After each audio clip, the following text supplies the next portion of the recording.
মহাকবি গিরিশচন্দ্র ঘোষের লেখা কালজয়ী নাটক জয়সা কা তैसा।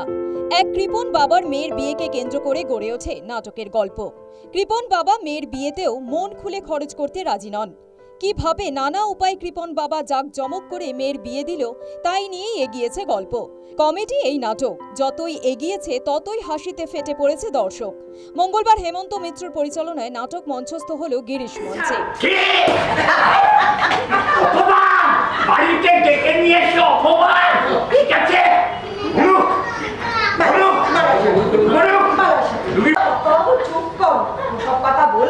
শুনলে এখনই চোটে চলে যাবে, বড় বড় দাড়ি থাকলে যদি বেশি বিদ্যে হয়।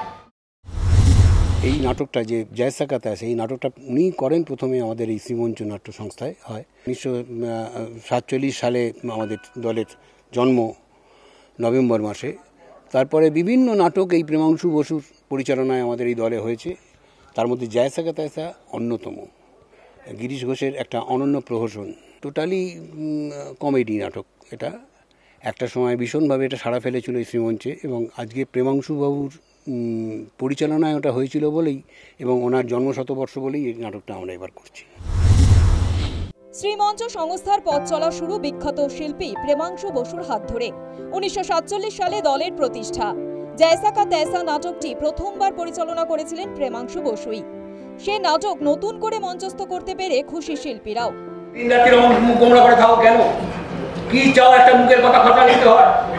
আচ্ছা, কোন জিনিসটা তোমাকে আমি দিইনি? গয়না দিয়েছি, পোশাক দিয়েছি, ছবি দিয়ে ঘর সাজিয়ে দিয়েছি, ঘরের নিচে ফুলের বাগান করে দিয়েছি, ছবি আঁকতে শিখিয়েছি, ফটো তুলতে শিখিয়েছি, কানি কানি টাকা বাচ্চা করেছি। মাথা কিনেছি।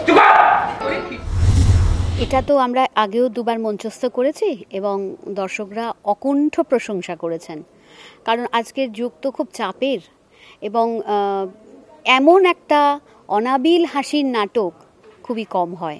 যেভাবে প্রেমাংশু বসু মহাশয় সেই সময় নাটকটিকে উপস্থাপনা করেছিলেন, ঠিক সেভাবেই আমাদের পরিচালক শ্রী হেমন্ত মিত্র মহাশয় ঠিক সেভাবেই করেছেন। নাটকের যে নায়িকা, আমি সেই চরিত্রে অভিনয় করছি। আমার এটা ভীষণই একটা সৌভাগ্য। হ্যাঁ, কৃপণ বাবার মেয়ে। আর তার মানে সেই তখনকার দিনের বনেদি বাড়ির যে মেয়ে, তার সাজগোজ, হাঁটাচলা, কথাবার্তা সব কিছু এটা আমি শিখেছি এই নাটকটা করতে গিয়ে স্যারের কাছ থেকে। এরকম এক কালজয়ী নাটক মঞ্চস্থ করতে পেরে খুশি নাট্য দলের সম্পাদকও। ওনাকে আমরা দেখিনি, আমরা পাইনি সেভাবে, ওনার অভিনয় আমরা দেখিনি। যা দেখেছি ওই বোকা বাক্সে বা সিনেমায়, তো ওনার সঙ্গে অভিনয় করার হয়নি, সুযোগ হয়নি। যাই হোক, ওনার এই জন্মশতবর্ষটাকে উদযাপন করতে পেরে আমি নিজেকে ধন্য মনে করছি। আমি তোমার কানে কানে একটা মনের কথা বলবো, তুমি দাঁড়া। আচ্ছা, কি বলবি বল?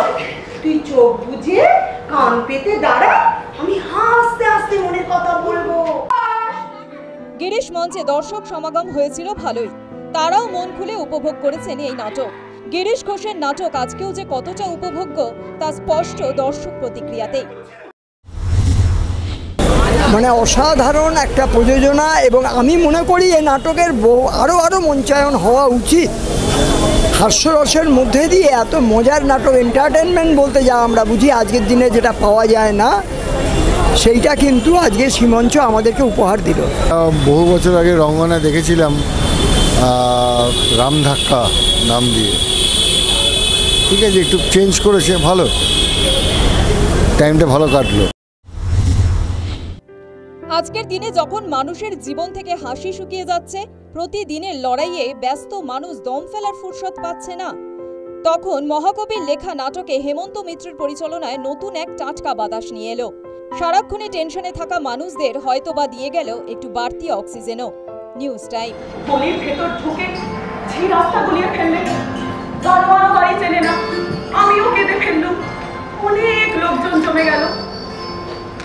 তখন ভিড়ের ভেতর থেকে ওই ভদ্রলোক, কোন ভদ্রলোক?